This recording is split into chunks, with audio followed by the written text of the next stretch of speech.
Hello students, हम अपना topic आगे बढ़ाते हुए जो वैद्युत धारिता वाले लेसन से हम लोग न्यूमेरिकल सॉल्व कर रहे थे, उसी क्रम को आगे बढ़ाते हुए आज कुछ और न्यूमेरिकल सॉल्व करते हैं। देखिए, पहले एक न्यूमेरिकल कुछ न्यूमेरिकल्स आपके बोर्ड पे हैं आपके सामने। ये पहला न्यूमेरिकल है, इसमें आपके सामने जो फिगर है, इस फिगर में ए और बी के बीच तुल्य धारिता आपको ज्ञात करनी है। ये धारिता देखिए सी सी सी सी 2C C, ये आपको धारिताएं दी हुई हैं। इन धारिताओं के संधारित्र इसमें लगे हुए हैं, तो आपको इसकी कुल धारिता पता करनी है इस सर्किट की। ठीक है, ये जो आपका परिपथ दिया है उसकी कुल धारिता ज्ञात करनी है, क्वेश्चन फर्स्ट। ठीक, इस तरीके का सर्किट है, उसको कैसे सॉल्व करेंगे? देखिए, सबसे पहले इसको इस प्रकार व्यवस्थित करते, दिए हुए परिपथ आरेख को आप इस प्रकार व्यवस्थित करेंगे, एक समचतुर्भुज की आकृति के भांति।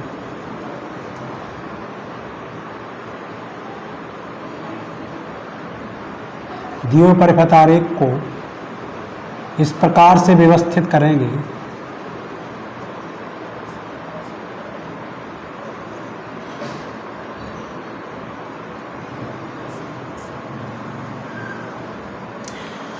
देखिए, इसमें ये जो बीच में होता है, यहां तो बीच में सी है तो बीच में हो जाएगा, इसके बाद ये और ये।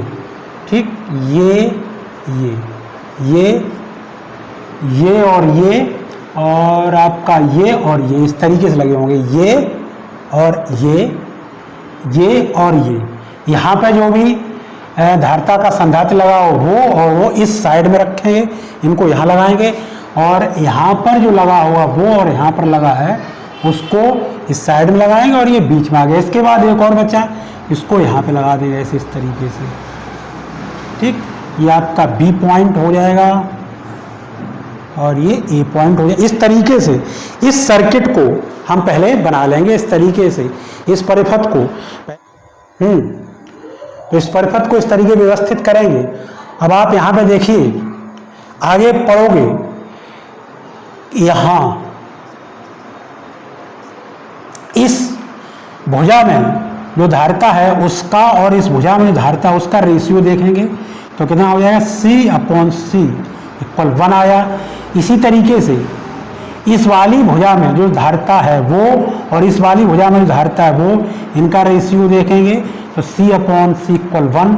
जब इन भुजाओं, देखिए, इस भुजा की धारिता, इस भुजा और इस भुजा की धारिताओं का रेशियो इस भुजा और इस भुजा की धारिताओं के रेशियो के बराबर हो तो क्या होता है, अतः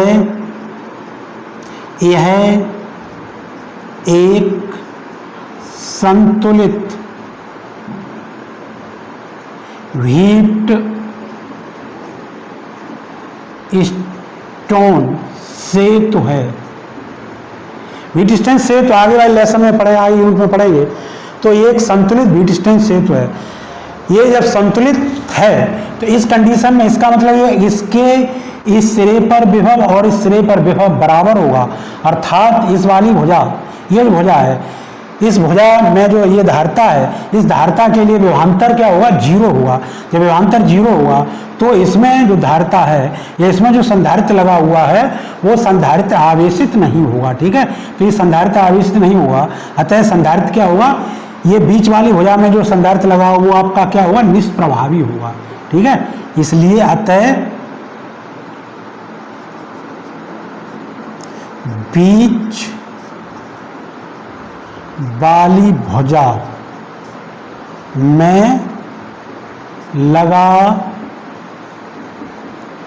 संधारित्र क्या होगा, निष्प्रभावी होगा। ठीक है, ये निष्प्रभावी होगा तो हमने हटा दिया।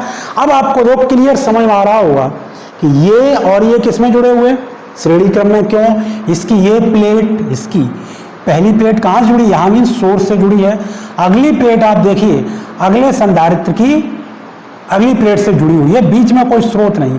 फिर देखिए, इसकी ये प्लेट सोर्स से जुड़ गई इधर, ये बी पॉइंट को थोड़ी यहाँ मान लें तो देखिए, ऊपर वाले सी और सी काहे जुड़े, श्रेणी क्रम में। नीचे वाले ये सी और सी किस में जुड़े हैं, श्रेणी क्रम में। तो आप देखिए यहाँ पर ऊपर के लिए क्या हो जाएगा, ऊपर के लिए इनकी आप धारता निकालोगे तो 1/c dash equal 1/c plus 1/c, तो 1/c डैश इक्वल कितना हो जाएगा 2/c, c डैश इक्वल कितना हो गया c/2।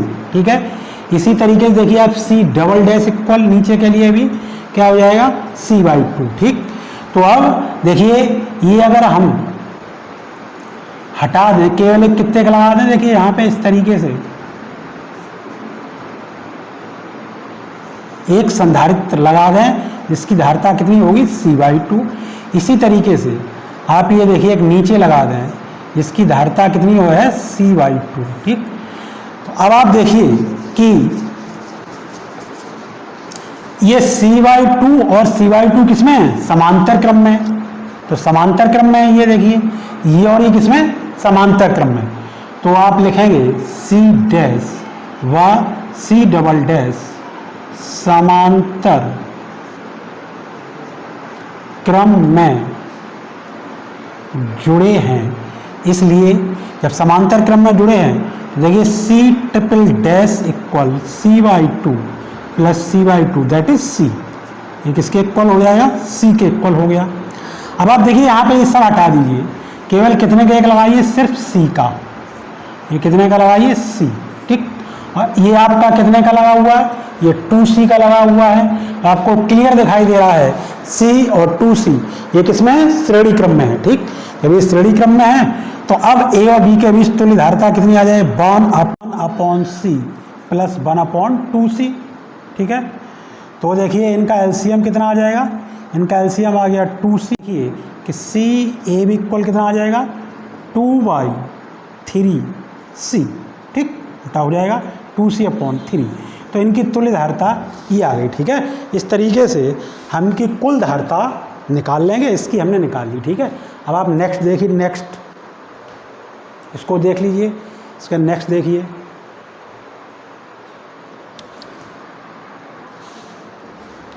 देखिए नेक्स्ट न्यूमेरिकल आपके सामने बोर्ड पे है, देखिए क्या है नेक्स्ट न्यूमेरिकल।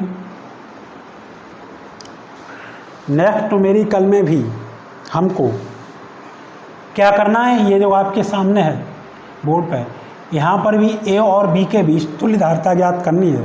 देखिए बिल्कुल यहाँ आपके सामने, इसको अलग से फिगर भी नहीं बनाना है।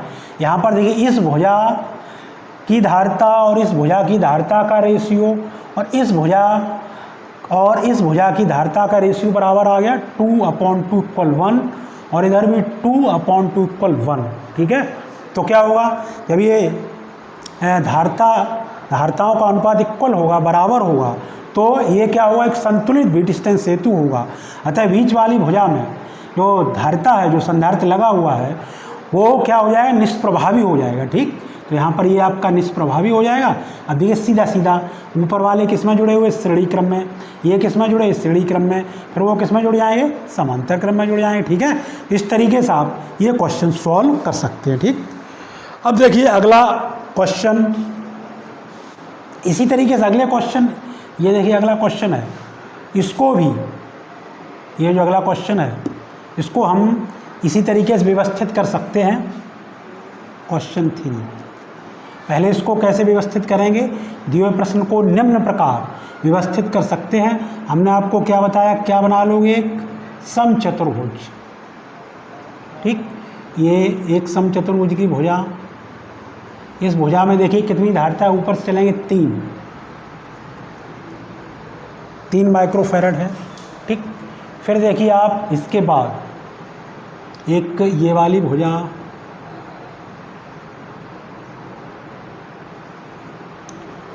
इस भुजा के लिए देखिए कितनी रहेगी, इस वाली भुजा के लिए, अच्छा इधर से बनाई है तो इस भुजा के लिए ये रहेगी 6 माइक्रोफैरड। ठीक, फिर एक भुजा ये,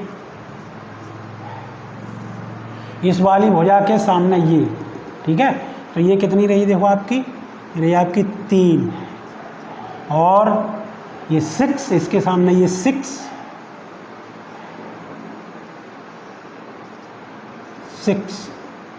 और ये बीच में बीच में देखिए कितना है 8 माइक्रोफैरड।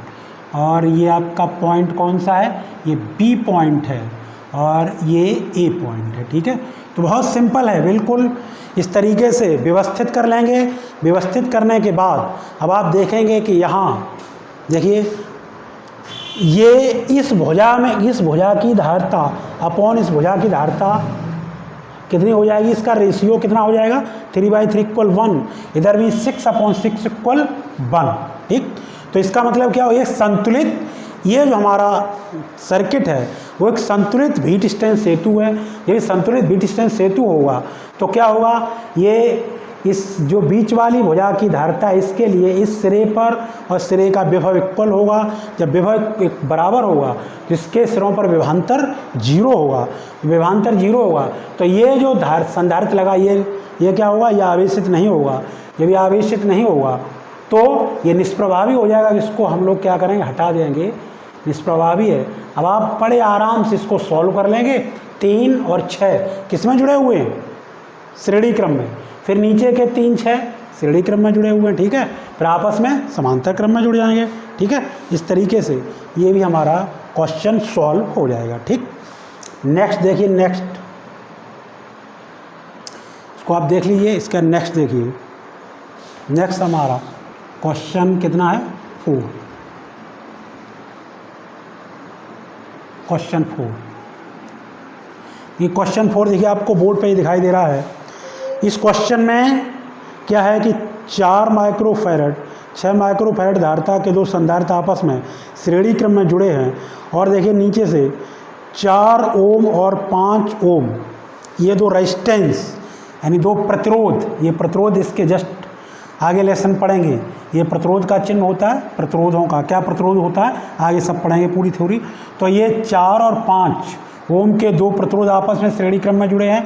ये और ये समांतर क्रम में लगे हैं, प्रतिरोध और संधारित्र समांतर क्रम में जुड़े हैं। देखिए एक प्रतिरोध यहाँ पर 1 ओम का लगा हुआ है और एक ये सेल लगा हुआ है जिसका विद्युत वाहकबल कितना 20 वोल्ट है। ठीक, तब आपसे इस क्वेश्चन में क्या पूछा गया कि संधारित्र हैं उन पर संचित आवेश, ये जो संधारित्र इन पर कुल कितना आवेश होगा ये पूछा गया है। और इनके सिरों पर यानी संधारित्र की प्लेटों के बीच कितना विभवांतर होगा ये पूछा गया। ठीक, तो कैसे निकालेंगे, देखिए आप यहाँ से ये प्रतिरोध और ये प्रतिरोध किस में जुड़े हैं श्रेणी क्रम में, क्योंकि इसका ये सिरा यहाँ से आकर के देखिए स्रोत से सेल के इस पॉजिटिव सिरे से लगा हुआ है और अगला सिरा इसके अगले प्रतिरोध के अगले सिरे से जुड़ा हुआ है। फिर उस प्रतिरोध का अगला सिरा अगले प्रतिरोध के सिरे से जुड़ा हुआ है।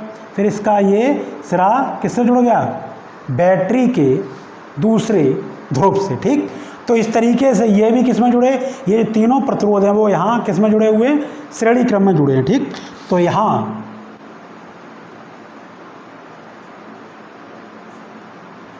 तीनों प्रतिरोध श्रेणी क्रम में जुड़े हैं, इसलिए कुल प्रतिरोध देखिए श्रेणी क्रम, अगर श्रेणी क्रम की धारता क्या होती 1/c, लेकिन श्रेणी क्रम में प्रतिरोध का सूत्र होता है R = R1 + R2 + R3। तो R इक्वल, ये नेक्स्ट लेसन में पढ़ेंगे 4 3 1 कितना हो गया 4 + 3 + 1। तो R इक्वल कितना हो जाएगा, ये आपका R इक्वल हो गया कितना हो जाएगा 8 ओम। ठीक, कितना हो गया 8 ओम। इसके बाद देखिए आता है इस सर्किट में धारा कितनी हो जाएगी, इसलिए धारा I बराबर फार्मूला आपका होता है E/R। तो E कितना है, E है 20 और R कितना, R है 8। ठीक है, नहीं 4 + 5 + 1 यहाँ पे 5 है तो कितना आपका हो जाएगा 10 ओम। ठीक है, तो ये कितना हो जाएगा 20/10। I बराबर कितना आ गया 2 एम्पियर।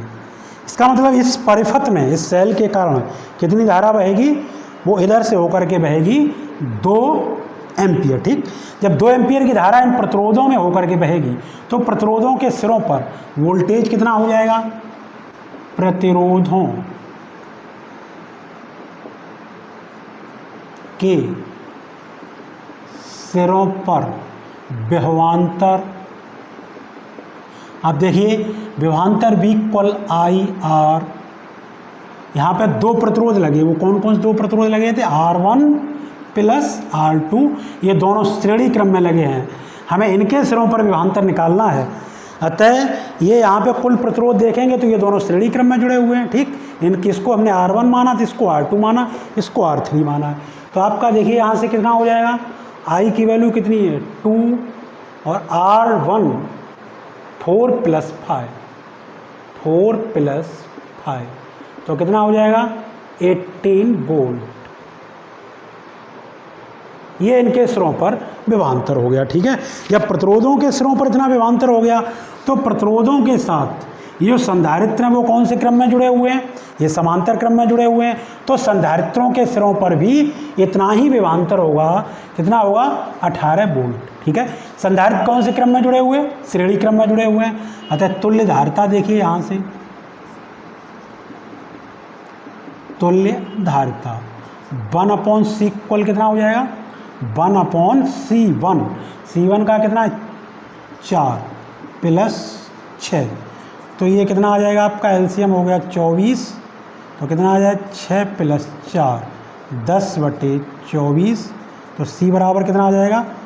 24/10 माइक्रोफैरड। ये कुल धारिता आ गई। ठीक है, कुल धारिता ये आ गई। अब देखिए कि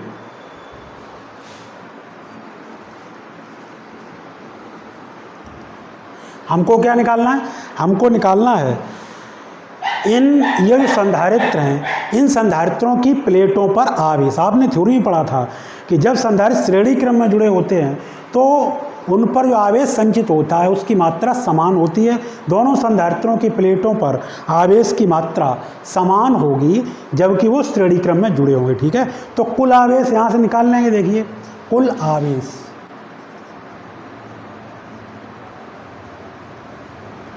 कुल आवेश Q इक्वल CV। तो Q इक्वल C कितना आया? 24/10 इंटू V कितना आया? 18 आया। ठीक है, तो देखिए आप यहाँ से कितना आ जाएगा? ये 5 बार काट देंगे, ये 9। 2 से कट गया, 2 से 5 बार कटा, ये 2 से 9 बार कटा है। तो Q इक्वल इसका ऊपर गुणा कर लेंगे, 9 चौक 36, 3 9 दूनी 18 और 3 21, 2 से 16/5 माइक्रो कूलम। ये प्रत्येक संधारित्र पर क्या हो गया? आवेश हो गया। ठीक, इतना इतना आवेश होगा क्योंकि यहाँ से इतना आवेश इस वाले परिपथ में, ये जो परिपथ इसमें कितना आवेश चलेगा? इसमें कितना आवेश होगा? कुल 2 से 16/5। तो दोनों संधारित्रों पर इतना इतना आवेश होगा। या थोड़ा इसको और सॉल्व कर लीजिए तो कितना आ जाएगा? ये आ जाएगा 20, कितना बचा? 1, फिर कितना हो गया? 16, 5 × 15, फिर कितना बचा? 1, 10 हो गया, 5 दूनी 10 माइक्रो कूलम। इतना आपका क्या हो गया? चार्ज हो गया, इतना आवेश हो गया। ठीक है, अब पूछा गया कि प्रत्येक संधारित्र की प्लेटों के बीच विभवांतर। क्या पूछा गया? प्लेटों के बीच विभवांतर। देखिए आप इस संधारित्र की, ये पहला संधारित्र है, इसकी प्लेटों के बीच किसी जब संधारित्र श्रेणी क्रम में जुड़े होते हैं तो आवेश समान होता है, लेकिन उनकी प्लेटों के बीच विभवांतर अलग अलग होता है। और जब समांतर क्रम में जुड़े होते हैं तो उनकी प्लेटों पर आवेश अलग अलग होता है लेकिन विभवांतर एक समान होता है। तो V इक्वल क्या होता है? Q/C। तो Q/C1 आवेश समान होगा। तो V1 इक्वल Q का मान कितना आया था? 2 से 16/5 बट्टे, फिर देखिए C का मान कितना है? C का मान है 4। ठीक है, तो आपका V1 इक्वल कितना आ जाएगा? 2 से 16 बट्टे, ये देखिए बट्टे में आ जाएगा 5 × 4। ठीक है, इसका गुणा यही होगा क्योंकि ये मेन लाइन है इसके नीचे एक और मान लेंगे तो बाहर बाहर का गुणा, अंदर अंदर का गुणा है। ये 4 से कटेगा आपका, कट जाएगा, ठीक कट जाएगा। 4 पंचे 20, फिर 1 आया, 4 चौको 16, तो B1 बराबर कितना आ जाएगा 54/5 बराबर 5 से कम 5, 4 भाग जाएगा नहीं, फिर कितना हो जाएगा 8 इतने वोल्ट। ठीक है, पहले संधारित्र की प्लेटों पर कितना विभवांतर आएगा 10.8। इसी तरीके से जब आप B2 निकालोगे तो क्या लगाओगे फार्मूला Q/C2। तो Q का मान देखिए यहाँ से कितना है, Q का मान है 2 से 16/5। और देखिए ये देखो माइक्रो इसमें भी था और इसमें ही माइक्रो, तो माइक्रो माइक्रो कट जाएगा, इसलिए वो वोल्ट आ गया। ठीक है, अब C2 का मान कितना 6 से कट जाएगा 3 बार, 36 18, फिर कितना बचा 3, फिर कितने हो गए 36, 6 छंग 36, 5 से काट दो, कितने बार कटेगा 7 बार, 1 बचा। ठीक है, 1 बचा तो पॉइंट लग जाएगा और 2, तो B2 बराबर कितना आ जाएगा 7.2 वोल्ट। ठीक, ये आपका इसकी प्लेटों के बीच क्या हो गया विभवांतर हो गया, वोल्टेज हो गया। ठीक है, इसको देख लीजिए, इसको समझ लीजिए। नेक्स्ट क्वेश्चन पर देखते हैं इसके बाद।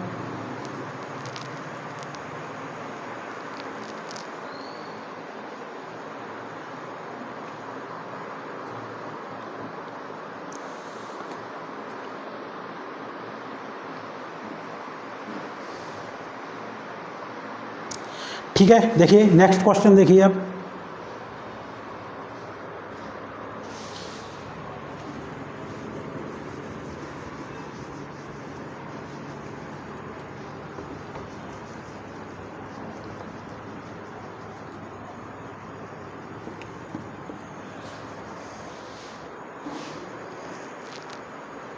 नेक्स्ट क्वेश्चन आपका है, निम्न चित्र में प्रत्येक संधारित्र की धारिता 1 माइक्रोफैरड है, बिंदुओं A व B के बीच तुल्य धारिता ज्ञात कीजिए। ये आपके ये संधारित्र लगे हुए हैं, इनमें ये जितने भी इनकी प्रत्येक की धारिता कितनी है 1 माइक्रोफैरड है। ये सभी की ये धारिताएं कितनी है 1 माइक्रो, सब 1 माइक्रोफैरड के हैं। यहाँ पर ये कितने 8 संधारित्र लगे हुए, 8 संधारित्र। आपको A और B के बीच कुल धारिता पता करनी है। ठीक है, तो आप यहाँ पे देख रहे हैं कि ये वाली ये जो लाइन देखो, इस लाइन में 2 संधारित्र श्रेणी क्रम में, इसमें श्रेणी क्रम में, ये श्रेणी क्रम में। ठीक है, फिर ये किस में जुड़े जाएंगे, ये श्रेणी क्रम में और ये श्रेणी क्रम में, ये श्रेणी क्रम में, ये आपस में फिर समांतर क्रम में जुड़ जाएंगे।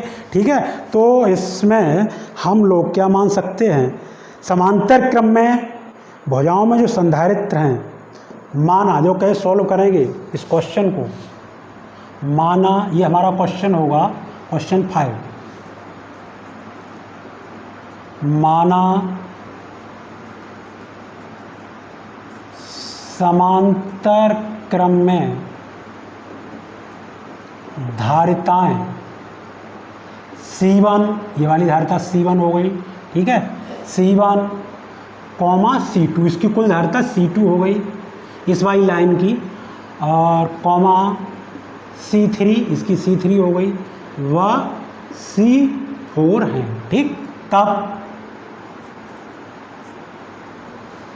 C1 बराबर आपका कितना हो जाएगा 1 माइक्रोफैरड। C2 बराबर देखिए यहाँ से, C2 बराबर क्योंकि एक ये है तो इनको जोड़ोगे, 1 कितना हो जाएगा 2, उसका उल्टा करो 1/2 माइक्रोफैरड हो जाएगा। ऐसे इसका कितना हो जाएगा C3 1/4 माइक्रोफैरड, फिर C4 कितना हो जाएगा 1/8 माइक्रोफैरड। ठीक है, आपके समझ में आ गया।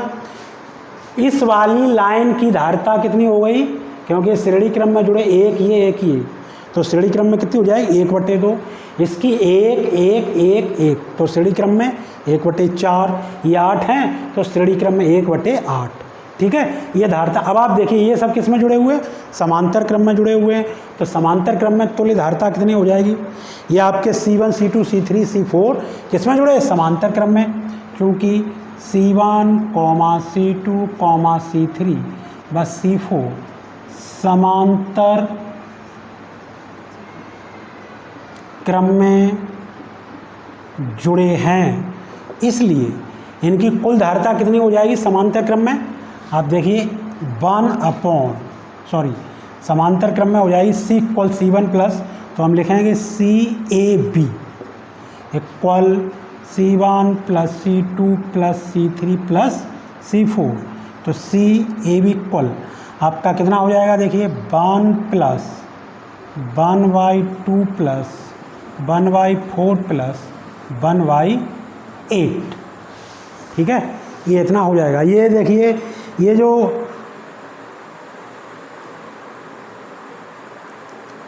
इस तरीके से आगे भी हैं, तो ये आपका देखिए कितना हो जाएगा, प्लस यहाँ पर और भी संधारित्र लग सकते हैं, इसे यही क्रम है आगे, ठीक है। तो आप देखिए ये जो श्रेणी है ये आपकी कौन श्रेणी बन गई, गुणोत्तर श्रेणी।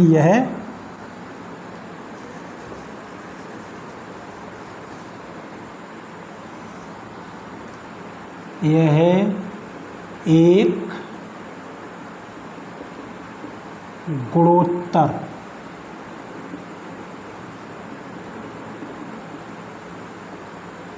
श्रेणी है, ठीक, गुणोत्तर श्रेणी है। इसका पहला पद, प्रथम पद 1:1, सार अनुपात R बराबर, ये हमने कैसे जाना, ये गुणोत्तर श्रेणी है। गुणोत्तर श्रेणी पहचानने के लिए पहले पद का दूसरे में भाग लगाया, देखो यहाँ लगाओगे तो कितना आएगा, 1/2 आएगा, इसका इसमें डिवाइड करोगे 1/2 आएगा, इसका इसमें डिवाइड करोगे 1/2 आएगा। इस तरीके से अगर हम डिवाइड करें और एक ही जो हमारा आंसर है डिवाइड करने पर जो भागफल है वो समान आए, तो वो कौन श्रेणी होती है, गुणोत्तर श्रेणी होती, ठीक है। तो ये गुणोत्तर श्रेणी हो गई, इसका प्रथम पद 1 हो गया और सार अनुपात R बराबर कितना आ जाएगा, 1/2, ठीक। अतः गुणोत्तर श्रेणी के इस तरीके से ये अनंत पदों तक थी, तो गुणोत्तर श्रेणी के पदों का योग S बराबर क्या फार्मूला होता है, A/1 - R, S equal A का मान देखो कितना, A का मान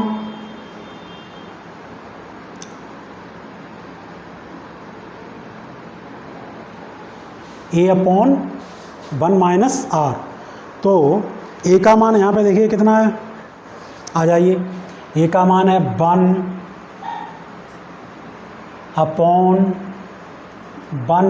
- R की वैल्यू कितनी, 1/2, S इक्वल आप देखिए यहाँ से करिए तो ये हो जाएगा 1/1/2, तो S इक्वल 2, ठीक है। तो इन पदों का योग कितना आ गया, 2, इसलिए आपका CAB इक्वल कितना आ जाएगा, 2 माइक्रोफैरड, ठीक है। तो कुल धारता कितनी हो गई, 2 माइक्रोफैरड हो गई, ठीक है, समझ गए। इसी तरीके से अगला देखिए, अगला क्वेश्चन है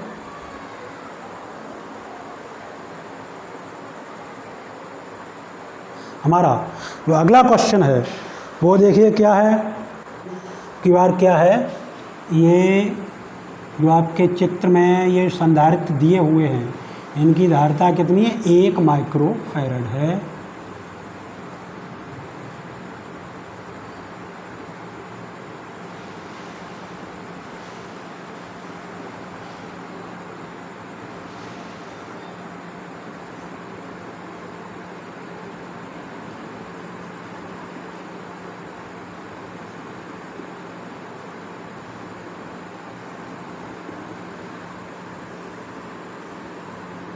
इस तरीके से ये क्रम चलता जाएगा और ये कितनी है, इस तरह n भुजाएं हैं, ठीक, कितनी n भुजाएं। तो आपको A और B के बीच कुल क्या पता करना है, कुल धारता पता करनी है।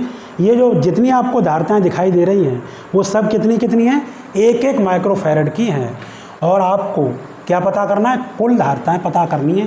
तो देखिए यहाँ पर ये जो भुजाओं में ये जो भुजा है, जैसे इस भुजा में, इस भुजा के बीच धारता हम C1 मान लेते हैं, इस भुजा के बीच धारता C2 C3, ऐसे n धारताएं तक हैं।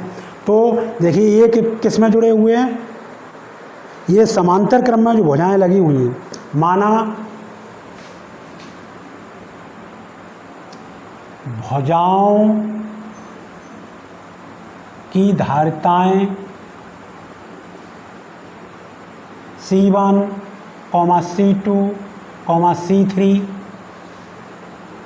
डॉट डॉट हैं।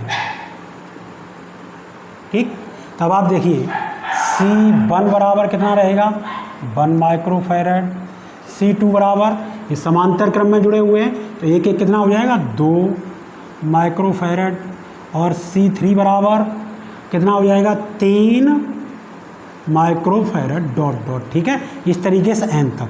अब ये सब किस में जुड़े हुए हैं, समांतर क्रम में, C1, C2, C3 समांतर क्रम में जुड़े हैं, इसलिए कुल धारिता CAB equal C1 plus C2 plus C3 plus dot dot n। ठीक है, तो आप देखिए यहाँ से C1 का मान कितना है, C1 का 1 plus 2 plus 3 plus dot dot n पदों तक है। ये देखिए ये आपकी कौन सी श्रेणी बनी, ये समांतर श्रेणी बनी। ठीक है, समांतर श्रेणी की क्या पहचान है, दूसरे पद में से पहला पद घटाओ, कितना बचा, 2 में से 1 गया 1 बचा, 3 में से 2 गया 1 बचा। इस तरीके से यहाँ जो सार्वंतर है वो समान आ रहा है, इन पदों के बीच का अंतर समान आ रहा था। ये क्या है, एक समांतर श्रेणी है, यह एक समांतर श्रेणी है। इस श्रेणी के लिए आप देखिए a बराबर, प्रथम पद a बराबर 1 हो गया, और आपका सार्वांतर d बराबर कितना हो जाएगा 1 हो गया, और पदों की संख्या कितनी है n है। तो आपने पढ़ा था कि समांतर श्रेणी के n पदों का योग, समांतर श्रेणी के n पदों का योग कितना होता है, Sn बराबर n/2 into 2a plus n-1 into d। n देखिए पदों की यहाँ पर कुल संख्या कितनी n ही है, n/2, 2 इंटू प्रथम पद का मान कितना 1, तो 1 प्लस n-1 इंटू d का मान भी कितना हमारा 1 ही है, तो ये हो जाएगा n/2, और यहाँ पे कितना हो जाएगा 2 प्लस n-1, तो आपका आ गया n/2, और यहाँ से अंदर कितना बचेगा n-1, देखिए ये आ गया आपका। ठीक है, इसलिए CAB बराबर क्या आ जाएगा n इंटू n-1/2। ठीक है, इतने क्या आ जाएगी माइक्रोफैरड। ये सर्किट की ये इतनी धारिता आ जाएगी। ठीक है, समझ गए होंगे अच्छे से, ये वाला है। नेक्स्ट क्वेश्चन देखिए, इसके बाद ये देख लीजिए आप लोग, फिर नेक्स्ट क्वेश्चन देखते हैं। ठीक है, हो गया। नेक्स्ट देखते हैं क्वेश्चन नंबर 7। ये क्वेश्चन आपका कौन सा था, ये आपका क्वेश्चन था 6,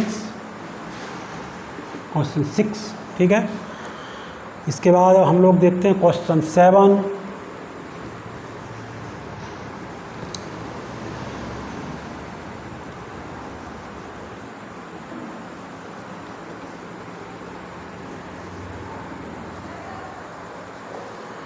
क्वेश्चन 7 देखिए क्या है, संधारित्र के दिए नेटवर्क में बिंदुओं ए व बी के बीच तुल्य धारिता ज्ञात कीजिए और 4 माइक्रोफैरड संधारित्र की प्लेटों के बीच विभवांतर की गणना कीजिए। ठीक है, ये जो दिया हुआ एक नेटवर्क है, देखिए इसमें हमको बताना है, ये आपका यहाँ पे संधारित्र है 18 माइक्रोफैरड, इसके बाद यहाँ पर ये आपके लगे हुए हैं, कितने का ये लगा हुआ, ये है 3 माइक्रोफैरड, ये है 3 माइक्रोफैरड, और ये नीचे ये भी है 3 माइक्रोफैरड, ठीक है। इसके बाद ये यहाँ पे 18 और इसके साथ ये कितने का लगा हुआ है, एक नीचे 6 माइक्रोफैरड का लगा हुआ है ये, ठीक है। इसके साथ इधर से एक 4 माइक्रोफैरड का लगा हुआ है, ठीक। यहाँ पे आकर के आपकी नीचे ये 2 वोल्ट की एक 2 वोल्ट का सेल भी लगा हुआ है, ये है, ठीक। ये इस क्रम से है। तो हमको क्या बताना है, ये ए पॉइंट है, ये बी पॉइंट है। ए और बी पॉइंटों के बीच क्या बताना है, कुल धारिता बतानी है ए और बी पॉइंटों के बीच, ठीक है। बहुत आसान है, बहुत सिंपल, आराम से देखते जाइए। ये क्लियर पता चल रहा है, ये तीनों संधारित्र हमारे समांतर क्रम में लगे हुए। धारिताएं किस क्रम में है, समांतर क्रम में है, क्योंकि इसकी तीनों की एक प्लेट है एक जगह, दूसरी प्लेट है दूसरी जगह। तो आप फटाफट इसको देख लीजिए। ये हमारा क्वेश्चन नंबर, हमारा जो क्रम चल रहा है वो 7 होगा। तो ये क्वेश्चन कौन सा था, क्वेश्चन 7। इसमें पहले ए और बी के बीच कुल धारिता पता करनी है। इसके बाद ये 4 माइक्रोफैरड का जो संधारित्र है, इस पर संचित आवेश पता करना है कि इस पर चारों संधारित्र की प्लेटों के बीच विभवांतर, इसकी प्लेटों के बीच विभवांतर पता करना है, कुल धारिता पता करनी, ठीक है। बहुत इंपॉर्टेंट क्वेश्चन है, अच्छे क्वेश्चन आपको करवा रहे हैं। तो देखिए ध्यान से, थोड़ा वीडियो क्लास में कुछ टाइम की बाउंडेशन होती है, समय की बचत के लिए हम लोग थोड़ा फास्ट काम करेंगे। तो देखिए क्या लिखेंगे कि दिए हुए परिपथ आरेख में 3,3,3 माइक्रोफैरड संधारित्र समांतर क्रम में जुड़े हैं, इसलिए C डैश बराबर 3 + 3 + 3, C डैश बराबर 9 माइक्रोफैरड। आप समांतर क्रम का सूत्र जानते हो, C = C1 + C2 + C3 जितने होंगे, तो ये कितने हो गए, ये 9, ठीक है। अब आप यहाँ से देखिए, ये सब हटा दो, ठीक है, ये सब हटा दो, केवल आप एक कितने का जोड़ दो, सिर्फ एक जोड़ दो 9 का, तो वो इतना ही काम करेगा जितने तीनों कर रही थी अभी, ठीक है। ये हमने लगा दिया 9 का। अब आप देखो 9 और 18 किस में जुड़े हुए, श्रेणी क्रम में। C डैश व 18 माइक्रोफैरड किस क्रम में है, ये आपके श्रेणी क्रम में, ठीक है। तो श्रेणी क्रम का सूत्र लगाएंगे 1/C double dash equal 1/9 + 1/18, 18 LCM हो गया, तो यहाँ पे 2 + 1/C डैश इक्वल आपका कितना आ जाएगा, 3/18, तो C double dash equal 18/3 = 6 microfarad, ठीक है। अब आप समझ लीजिए, ये सब हटा दीजिए, यहाँ से एक लगाइए केवल कितने का, 6 का, तो उतना ही काम करेगा जितने मिलाकर 4 कर रही थी, इस तरीके से, ठीक है। अब आप देखिए ये 6 और ये नीचे का 6 समांतर क्रम में जुड़े हुए हैं, ठीक है। तो आप लिखेंगे यहाँ पर C डबल डैश व 6 माइक्रोफैरड कौन से क्रम में है, समांतर क्रम में, ठीक। ये किसमें, समांतर क्रम में आपके। तो आप यहाँ से देखेंगे C ट्रिपल डैश इक्वल, समांतर क्रम का फार्मूला लगाएंगे तो 6 + 6 = 12 माइक्रोफैरड, ठीक है। तो ऐसे बड़े आराम से आप करते जाएंगे। शुरुआत में आप ऐसे मिटा के करते जाएंगे सर्किट को, तो आपके जब अभ्यास हो जाएगा तो आप आराम से कर लेंगे। अब ये जो सब हटा दीजिए, सिर्फ यहाँ पर एक लगाइए, कितने का, वो आप लगाइए 12 का, एक संधारित्र लगाइए, इसकी धारिता कितनी होगी, 12 माइक्रोफैरड, ठीक है।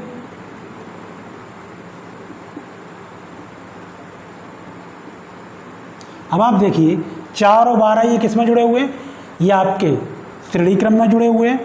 और अब इसके बाद हमें कोई धारिता नहीं और संधारित्र नहीं है, तो कुल धारिता आप देखिए इस सर्किट की कितनी आ जाएगी, 1/c/AB श्रेणी क्रम में है, तो 1/4 प्लस 1/12 आपका एलसीएम हो जाएगा 12। 4 से डिवाइड करोगे 3 बार होगा, 3 का ऊपर मल्टीप्लाई करोगे 3 प्लस 3 बन जाए 3 प्लस 1 तो कितना हो जाएगा 4 प्लस 12, तो CAB इक्वल कितना आ जाएगा 12/4 बराबर 3 माइक्रो फैरड। तो इस सर्किट की कुल धारिता कितनी हो गई इस परिपथ की? इस परिपथ की कुल धारिता 3 माइक्रो फैरड हो गई। और आपसे क्या पूछा गया, देखिए अब आपसे पूछा गया है कि जो 4 माइक्रो फैरड धारिता का संधारित्र है उसकी प्लेटों के बीच विभवांतर, इसकी प्लेटों के बीच हमको क्या निकालना है, विभवांतर निकालना है। ठीक है, पहले देखिए इस परिपथ की कुल धारिता,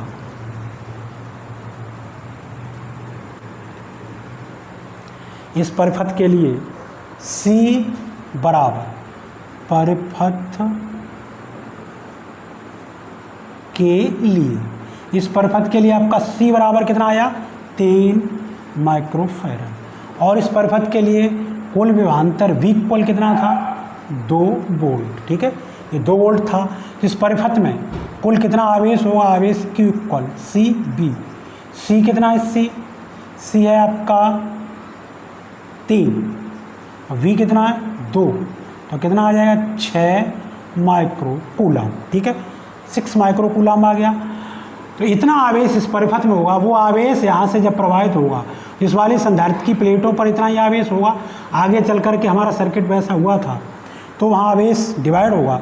इस संधारित्र पर कुल आवेश कितना होगा 6 माइक्रो कूलम। ठीक है, तो इस संधारित्र की प्लेटों पर विभवांतर जब निकालेंगे तो विभवांतर B इक्वल कितना होता है Q/C। Q कितना 6 है और C कितना 4। ठीक है, तो कितना आ जाएगा, ये आपका आ जाएगा 1.5 वोल्ट। कितना आ गया 1.5 वोल्ट। ठीक है, इतना आ जाएगा। ये आपका इस संधारित्र की प्लेटों के बीच क्या आ गया, इस संधारित्र की प्लेटों के बीच विभवांतर आ गया। ठीक है, ठीक, तो इस तरीके से हमारे न्यूमेरिकल्स हो गए। ठीक, कुछ और अच्छे न्यूमेरिकल्स नेक्स्ट वीडियो में देखेंगे। ठीक है, ओके।